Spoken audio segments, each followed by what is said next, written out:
Entonces, bueno, ¿qué vamos a hacer en este seminario? ¿De qué se trata? Lo que quiero es crear una comunidad de estudio a través de estos medios electrónicos muy parecida a lo que dio origen a mi estudio, en realidad, la forma como yo aprendí a leer a Husserl, hasta donde he aprendido, que todavía no termino de aprender muy bien, fue justo la manera como me enseñó mi maestro, Antonio Sirión, y nos reuníamos cada semana a leer a Husserl en su casa. Entonces, básicamente lo que vamos a hacer es leer juntos. Es un texto difícil, ideas uno, y la idea es leer todo el documento. Hoy voy a hablar a grandes rasgos de la obra de Husserl, pero especialmente de las fuentes del estado del documento que vamos a leer.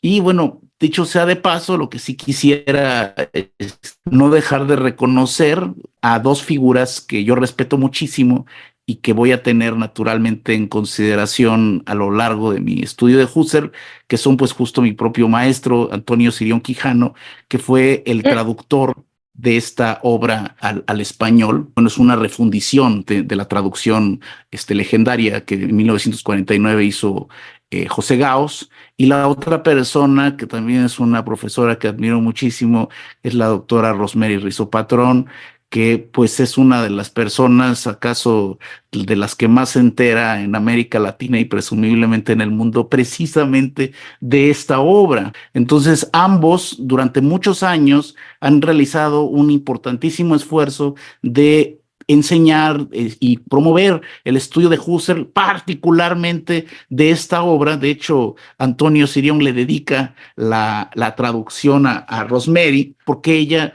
pues durante muchísimos años se ha dedicado también, incluso con el recurso de estos dispositivos electrónicos en otro momento de su desarrollo, a la promoción del estudio de Husserl, por no hablar naturalmente de los mismos dispositivos electrónicos y recursos de Internet que ha desarrollado a lo largo de, pues no sé, más de 30 años el doctor Antonio Sirión con su diccionario y el glosario guía para traducir a Husserl. Entonces, bueno, yo me quiero sumar, pero desde una perspectiva como un poco en la retaguardia y ligeramente al costado, simplemente promoviendo el espacio para leer juntos el texto.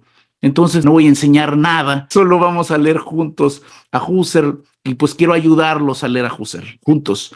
Y entonces, bueno, el seminario, que no es tampoco, no es una introducción a la fenomenología como tal, es decir, no es una sistematización del método fenomenológico, la fenomenología en general. Vamos solamente a leer el libro, quizá que, bueno, a ojos de Husserl, de acuerdo con su propio proyecto, él consideraba como el más importante de su obra, por lo menos desde el punto de vista programático y en relación con el momento en el cual él estaba exponiendo los grandes trazos de su nueva idea de entender la filosofía y de lo que él ya llamar la fenomenología como la ciencia de la filosofía. Entonces, bueno, en este contexto es un curso de introducción a la fenomenología, solo que es una introducción que en realidad es de Husserl, no es mi introducción. Yo podría intentar hacer una introducción a la fenomenología, pero no es el caso, no es el caso.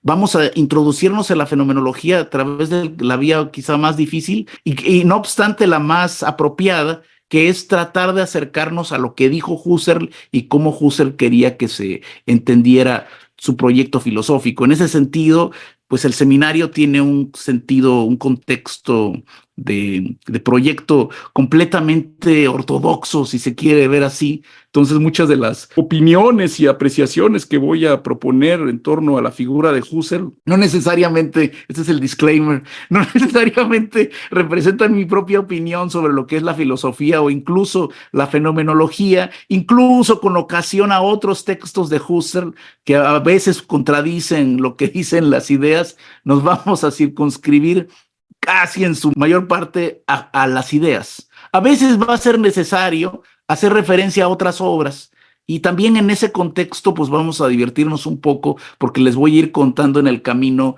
pues la historia de la recepción de Husserl en Alemania, cómo se empezó a editar las obras completas de Husserl, pero bueno, eso se lo iré contando en el camino. A lo mejor ahí les hablo un poco de pues, la vida cotidiana de Husserl como profesor. Entonces tengo que hablar de cómo se editaron esos manuscritos y quizá un poco de los avatares de esa recepción, de cómo el padre Van Breda los recuperó y se los llevó a la Universidad de Lovaina y que de ahí los preservan, cómo empezó también ahí el proyecto de su edición y del importantísimo centro de estudios que tiene lugar en la Universidad Católica de Lovaina sobre fenomenología y filosofía continental en general. Y bueno, por supuesto, son los rectores del gran proyecto de edición de las obras completas de Husserl. Entonces, bueno, sobre la marcha iremos y quizá haciendo algunas alusiones a eso. Por supuesto que mi información es parcial, y por eso esto es una comunidad y seguramente me voy a equivocar un montón de veces, a lo mejor con los años, a lo mejor con la propia doctrina de Husserl, pero no, ¿qué quieren que haga? Yo no soy Husserl, ¿no? Obviamente, ni siquiera soy el más, ¿cómo se llama?, avanzado de los especialistas en su pensamiento, solo estoy promoviendo el que haya una comunidad de estudio. Quizá ustedes como comunidad pues quieran justo alimentar a este proyecto con información que a lo mejor ustedes tienen y yo no, y pues algunas omisiones. Lo que sí estoy seguro que yo tengo y ustedes no tienen, y se los voy a presumir en este momento, es esto. Esta es la primera edición de las ideas, el libro de Husserl que vamos a estudiar aquí. Obviamente no lo vamos a leer en alemán, sí, vamos a leerlo en español, en la pues, maravillosa traducción de Antonio Sirión, no me faltaba más. Pero este ejemplar, que es la primera edición que salió en el año de 1913, como se puede apreciar ahí más o menos, se ve 1913 en la editorial Max Niemeyer. Bueno, este es el Sonderband, es lo que le llaman el Sonderdruck, es digamos, una separata, porque originalmente se publica en la revista, en el journal, como aparece aquí atrás, que era el Anuario de Filosofía e Investigación Fenomenológica, así se llamaba, pues, proyecto editorial de Husserl. Este es el primer volumen, ¿sí? Tomo 1 y 2, y bueno, en este primer volumen, ya dicho sea de paso, por ahí podemos observar, los que saben alemán ahí se enteran, bueno, la primera es la obra de Husserl que vamos a estudiar, pero también al mismo tiempo fueron publicadas otras obras como el libro de Alexander Fender, de Max Scheler, nada más y nada menos que El formalismo en la ética, esta obra tan influyente, también las contribuciones a la fenomenología del gozo estético y la famosa y jamás bien ponderada Fundamentos Aprióricos del Derecho Civil de Adolf Reinach. Bueno, pues también salieron al mismo tiempo en este proyecto. 1913, Husserl ya era el profesor en la Universidad de Göttingen, tenía un montón de alumnos y seguidores, y justamente son ellos, seguidores y alumnos de Husserl, los que están promoviendo el movimiento fenomenológico que comienza, como ustedes saben, con la publicación en el año de 1901, de las así llamadas investigaciones lógicas. Y bueno, pues esa obra dio lugar a una efervescencia filosófica muy importante, particularmente en Alemania, que pues aglutinó a cierto grupo de investigadores de fenomenología con distintos intereses y filiaciones religiosas y políticas también. De eso hablaremos en su momento. Es interesante como pues gente con muchos intereses muy distintos se confluyó en lo que se conoce como el movimiento fenomenológico en torno a la obra de Husserl. Pero cuando ocurre la publicación de las así llamadas ideas para una fenomenología y una filosofía fenomenológica, que vamos a abreviar en ideas, así le vamos a llamar a Ideas 1, porque ese es el primer volumen de su proyecto, así lo va a anunciar en su introducción. Y en este seminario solo nos vamos a ocupar del primer volumen. Bueno, cuando surge esta obra en el año de 1913, como he dicho, Husserl ya tenía alumnos, ya había discusión y ya había disputas también en torno a lo que era la fenomenología, incluso la fenomenología derivada de Husserl, que no, pues ciertamente Husserl no es el que inventó el concepto, ni era la primera vez que se utilizaba en la filosofía científica en Alemania, pero bueno, para este momento, 1913, también ya había tenido cierta recepción inmediata a la obra de Husserl, que había dado lugar, según Husserl, a equívocos, que bueno, esto es muy habitual en Husserl, o sea, él de alguna manera pensaba que todos teníamos como telepatía y estábamos como muy al pendiente de sus pensamientos. En algunos casos es muy justificada las críticas que Husserl hace a la apreciación inmediata de su obra. De hecho, en muchas cartas vamos a encontrar alusiones a que, no sé, fulano de tal no entendió el proyecto de la fenomenología. De hecho, nadie entendió nada, ¿no? O sea, esto es una cosa también medio trágica del pobre Husserl, porque a pesar de que fue tan famoso y tan influyente su obra y dio lugar pues, justo un movimiento, en su propia apreciación personal, prácticamente nadie le entendió, solo algunos más o menos entendieron un poquito de su proyecto. Espero que no sea nuestro caso. Nosotros vamos a tratar de acercarnos a lo que sí quiso decir. Y bueno, las ideas justo surge como una especie de aclaración y rectificación derivada de la recepción inmediata de las investigaciones lógicas. O sea, no es eso lo que quiero hacer. No quiere decir que Husserl haya rechazado las investigaciones lógicas. Al contrario, las volvió a publicar el mismo año en una segunda edición que se alineaba con las ideas. De hecho, justo en una carta que le escribe a Anna Torp, justo le menciona eso a cabalidad. No, no, al contrario, yo estoy en el mismo proyecto, están perfectamente alineadas las investigaciones lógicas y las ideas, y sin embargo, una posición con respecto a otras formas de entender la fenomenología, ya que algunas son, digamos, directamente derivadas de Husserl y las investigaciones lógicas, y otras son, porque el señor de repente se le olvidaba que él no inventó el concepto, y la gente usaba ya esa noción, pero no necesariamente en el sentido en el que él la quería desarrollar.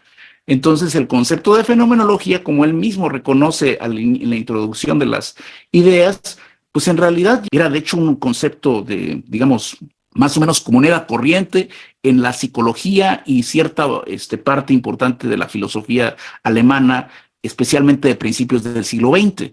Entonces, bueno, hay algunos filósofos que ya venían de una tradición que empezaría quizá con cierta fuerza en el pensamiento de Brentano, la famosa escuela austriaca de Franz Brentano, y que utilizaban el concepto de fenomenología porque Brentano lo usaba para referirse a la psicología descriptiva. Entonces, cuando surge Husserl, muchos de ellos encontraron como una afinidad, porque también Husserl viene de esa escuela, él es también parte de la escuela de Brentano. Para los brentanianos una herejía de Brentano, ciertamente, pues sí, pero bueno, lo mismo decimos los husserlianos de todo lo demás que vino después de Husserl. Los brentanianos dicen que, bueno, Husserl, incluso uno muy importante que algunos de ustedes conocen, y es yo creo que el que más respeto, me dijo un día así claramente: Husserl debió parar en las investigaciones lógicas, todo lo demás es espurio. Digo, o sea, todo lo demás que es precisamente, si me preguntan a mí, pues el proyecto personal de Husserl, ¿no? Las investigaciones lógicas, que es una obra fabulosa, extraordinaria, tiene mucha herencia y mucha comunidad, y yo creo que es justo lo verdadero que hay en toda la escuela de Brentano, porque pues tiene comunidad con las investigaciones que hacían estos filósofos y psicólogos de finales del siglo XIX y principios del XX, comunes a esta herencia brentaniana, de donde viene el concepto de fenomenología, de tal forma que en 1913 Husserl se está quejando tanto de la recepción de sus alumnos como de la recepción que su obra tuvo en otros que también usaban el concepto de fenomenología con otras fuentes y otras raíces, otras perspectivas. Y bueno, pues él quiere como tratar de establecer su punto de vista, ¿no? O sea, se usa el concepto de fenomenología en un sentido más amplio. Bueno, yo le voy a llamar fenomenología trascendental, y es, digamos, la fundación de una ciencia filosófica. Eso es lo que él está proponiendo en esta obra, de una forma muy explícita. Quizá un detalle preliminar que tendríamos que tomar en cuenta para acercarnos también a las ideas, y no quiero aburrirlos con contextos históricos, y tampoco es algo que tengamos que leer previamente para leer las ideas. Se vuelve más interesante algunas cosas y ocasionalmente tendremos que hacer referencia a esta obra, pues son las investigaciones lógicas, por supuesto, ¿no? Claro, o sea, no son sucesivas. De hecho, más bien el proyecto empieza con ideas. Las investigaciones lógicas es un proyecto anterior que está emparentado con ideas y el propio Husserl trató de alinear en 1913 en la segunda edición de las investigaciones lógicas, pero son obras independientes, por supuesto. De alguna forma, bueno, lo que quiero decir con esto es que lo que sí me parece muy importante, y Husserl no es tan explícito como sí lo es en las investigaciones lógicas, particularmente en la introducción y en algunas lecciones donde él preparaba el camino hacia sus ideas, es en el proyecto o la motivación que llevó a Husserl a empezar esta nueva ciencia filosófica. Entonces también, pues en la lectura que vamos a ir haciendo, voy a tratar de poner un énfasis especial en el proyecto de Husserl, porque si no, no lo vamos a poder entender, o va a ser como muy tedioso, muy aburrido, nos vamos a perder.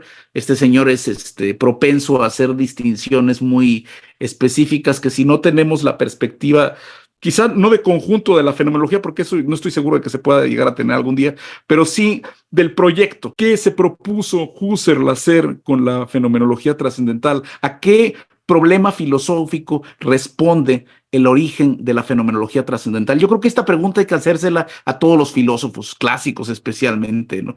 O sea, ¿cuál es el problema para el cual la fenomenología trascendental es una respuesta? Y el problema, para no meternos en excesivas complicaciones, es lo que justo, por ejemplo, en su lección, por aquí la tengo, y es un acompañamiento muy interesante de lo que vamos a leer con ideas, que es este librito que se llama La idea de la fenomenología. En estas lecciones, son de 1907, él es más explícito en la motivación que lo lleva al proyecto que vamos a leer en ideas. No quiere decir que no está ese tema en las propias ideas, solo que desde el inicio, esto es una ventaja de esta obrita, la idea de la fenomenología, él dice que lo que él se propone es una crítica del conocimiento.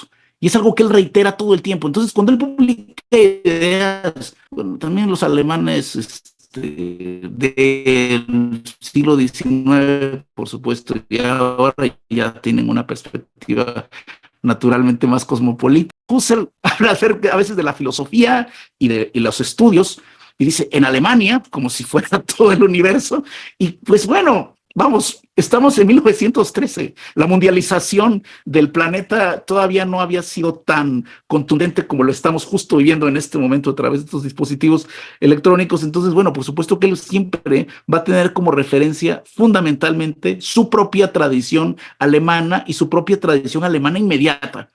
O sea, la filosofía alemana es la que conoce él, y un poco, por supuesto, la historia de la filosofía, que involucra a autores ciertamente importantes que no son alemanes, como Descartes, por supuesto, como Bacon, como Hume, Berkeley y todas estas grandes figuras que para Husserl también son muy importantes.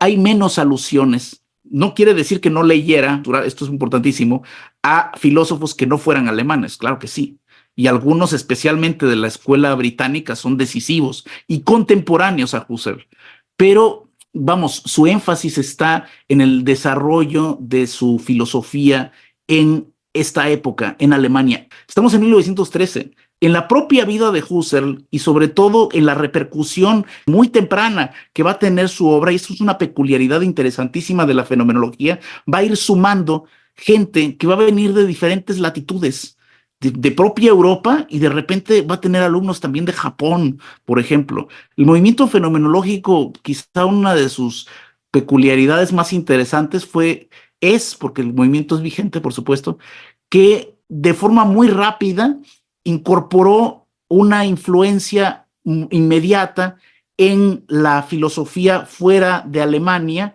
y además fuera de Europa.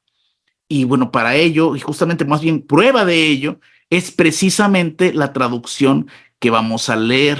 Bueno, solo quería como primero anunciar estos contextos generales. Ahora pasamos a la segunda etapa de esta sesión. Y también les tengo que terminar de contar la historia de este ejemplar, porque este ejemplar no solo es la primera edición de la obra de Husserl, sino que este ejemplar, precisamente este objeto, perteneció a un alumno de Husserl. No lo terminó de leer, está rayado, pero hasta la mitad fue medio burrillo el alumno de Husserl, no lo terminó de leer. Pero perteneció a un alumno de Husserl que atendió su clase en 1920 en la Universidad de Friburgo. Pues como cualquiera, dice, bueno, me toca clase con este cuate y pues voy a comprar el libro y a ver de qué se trata, ¿no? Y que se iba a imaginar que 100 años después este libro iba a terminar en un despacho de un profesor de filosofía en México.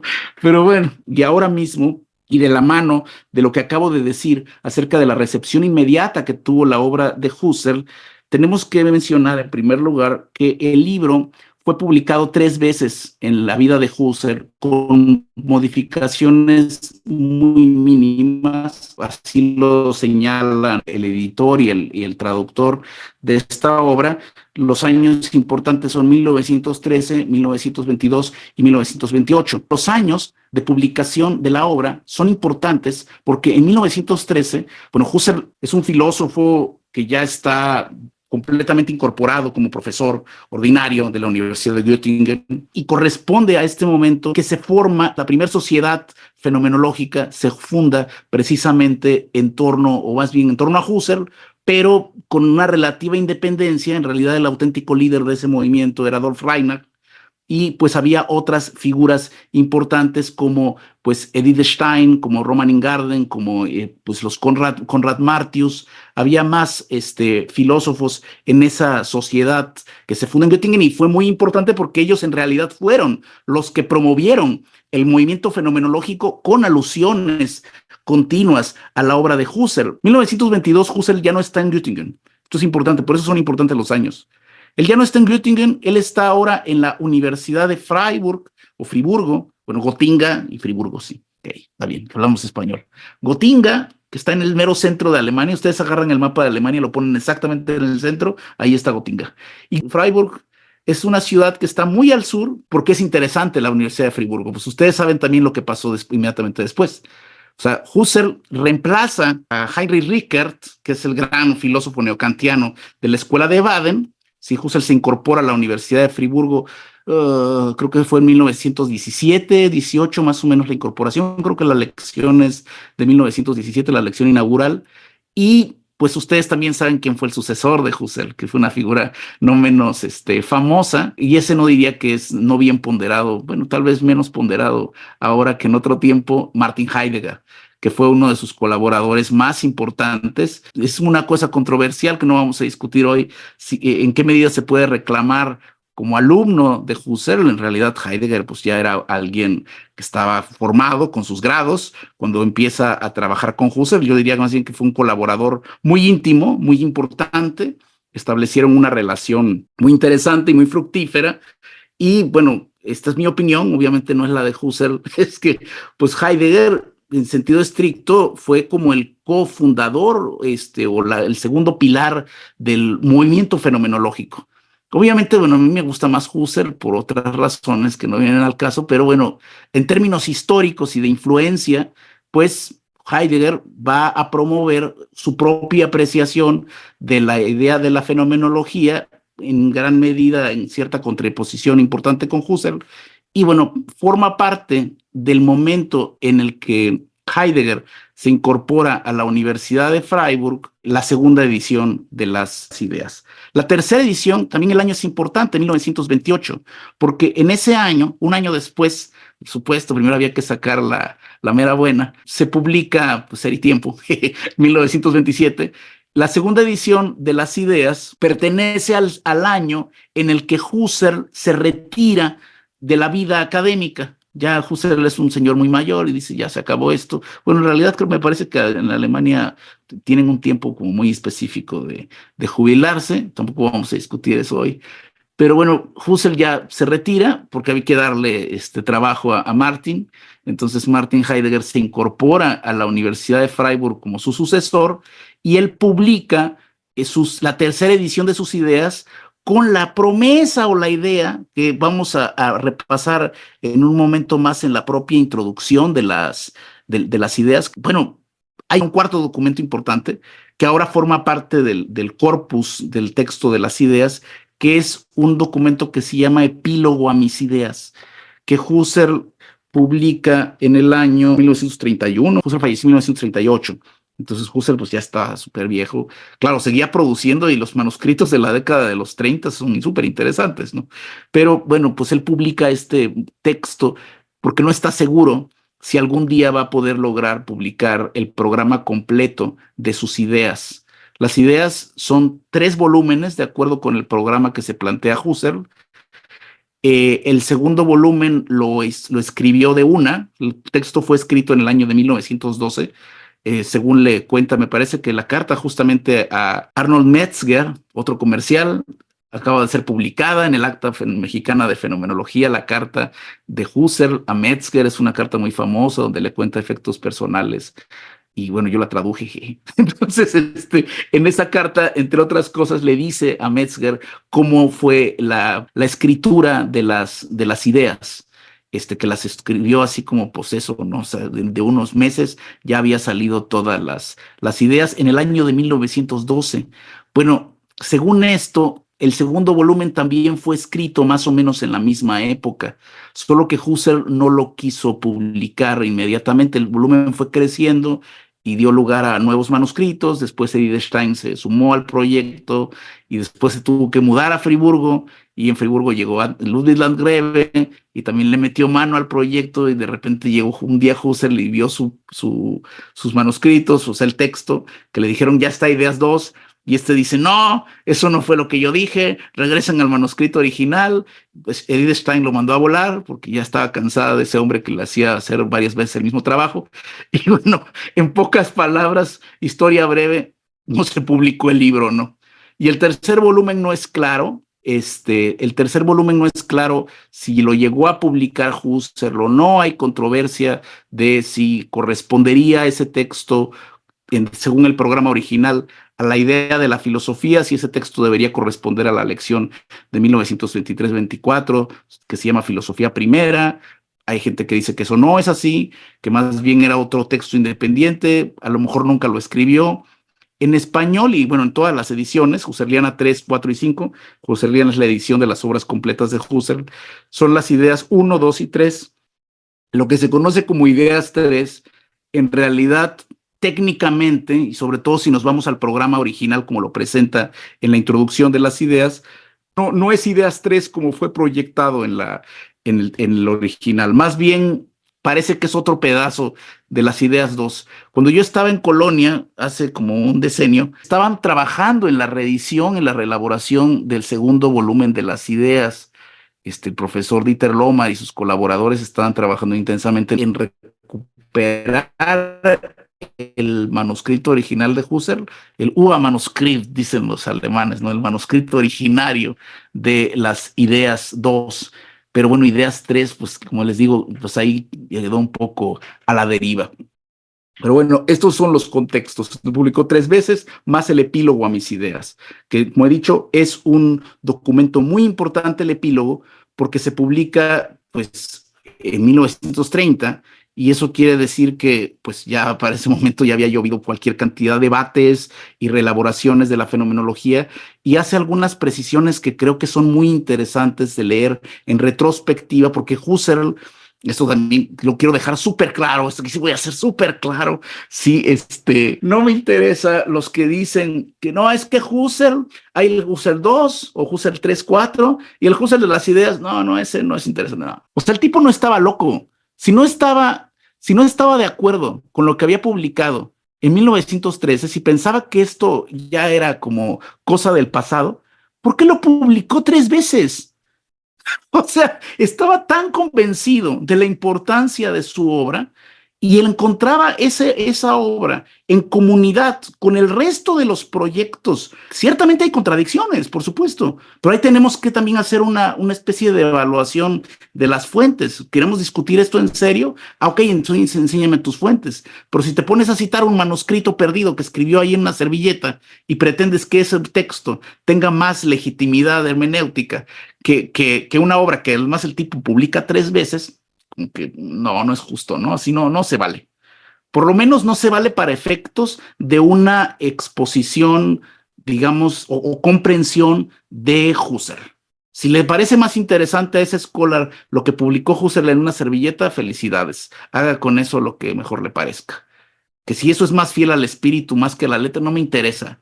Sí, o sea, desde el punto de vista de la apreciación de la obra de Husserl, la obra fue publicada 3 veces, para Husserl por lo menos era su proyecto fundamental, la obra donde hay una exposición sistemática del proyecto de la fenomenología trascendental, quizá no tanto como si va a ser, por ejemplo, Meditaciones cartesianas, donde ahí no solamente hay una exposición del proyecto, sino justamente del sistema interno de la fenomenología trascendental, que no vamos a encontrar por completo en Ideas 1. En Ideas 1 sí está el proyecto y los métodos y los conceptos más importantes de los que Husserl va a seguir hablando hasta que se murió.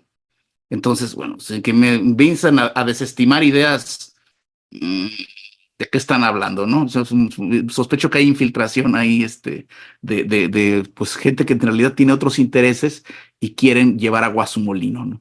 Sí, entonces hay cosas que no les gusta de ideas, entonces eso no, y este textito más sexy que escribió Husserl hacia el vuelo, además, y lo dejó por ahí botado en un manuscrito que después integraron a algún volumen de las obras completas, que resulta que hay una clara contradicción, a ver, por favor, sí.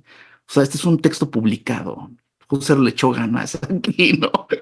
El otro, pues Husserl, pues escribía, como todos, notas. Claro, tampoco quiero desestimar los manuscritos, son sumamente importantes y forman parte del método de trabajo de Husserl, pero sí tenemos que hacer como una revisión más ordenada de las fuentes cuando ya queremos hacer una interpretación pues seria y más inmanente de la obra de Husserl. Después habrá oportunidad de hablar más detalle de los manuscritos, de la historia, de la recepción, de los textos. Como he dicho, hoy quería hablar especialmente de las fuentes. Ya mencioné las 3 ediciones de Ideas y ahora tenemos que hablar de cómo llega este texto a lo que vamos a leer aquí. Este es un documento de trabajo que es utilizado exclusivamente para las clases, por supuesto, y no se distribuye en modo alguno a nadie. Entonces solamente lo utilizamos para fines didácticos. Ojalá sirva esto de llamada de atención a los generosísimos editores del Fondo de Cultura Económica, porque esta cosa está agotadísima. A ver si ya se les ocurre reeditarlo, no estaría mal. Podemos hacer una página de change.org para exigirle al excelentísimo director del Fondo de Cultura Económica que nos haga favor de reeditar esta obra porque es importantísima para nuestro estudio. Bueno, esta es la edición que vamos a seguir. Esta edición es nada más y nada menos que del año 2013, o sea, 100 años después de la edición original, y es el esfuerzo de por lo menos una década de trabajo. Esta obra publicada, sí, en el año 2013 es una refundición del trabajo que se publicó en 1949, la primera edición del libro en español que tuvo lugar en México. Digamos, otro asset del sentido y la misión de este seminario, ¿no? Estamos en México, los que no se enteran por ahí, yo soy mexicano y estoy en la ciudad de Jalapa transmitiendo para el mundo.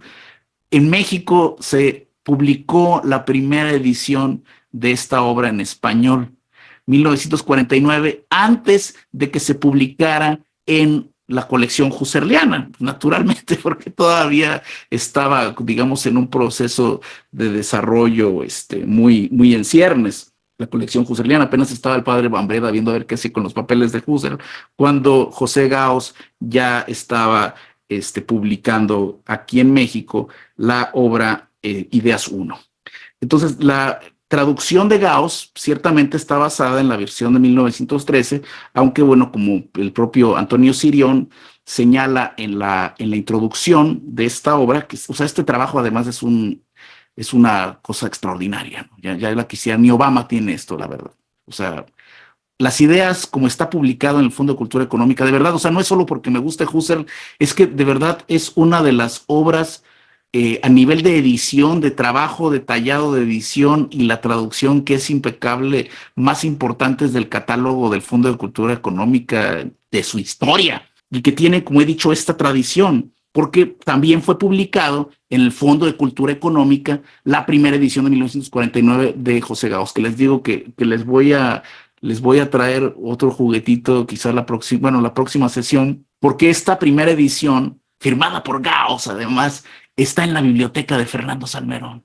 Entonces vamos a ir a sacarla de ahí para presumírselas y vamos a ver si tiene alguna nota de Salmerón que también nos acompañe en este camino. Fernando Salmerón, que fue el fundador de la Facultad de Filosofía de la Universidad Veracruzana, donde yo trabajo, fue alumno de José Gauss y asistió naturalmente a estos seminarios donde pues Gauss, entre otros temas, hablaba ocasionalmente de temas de fenomenología. Ahora, 1949, Gauss, ¿en qué se basó? En esto.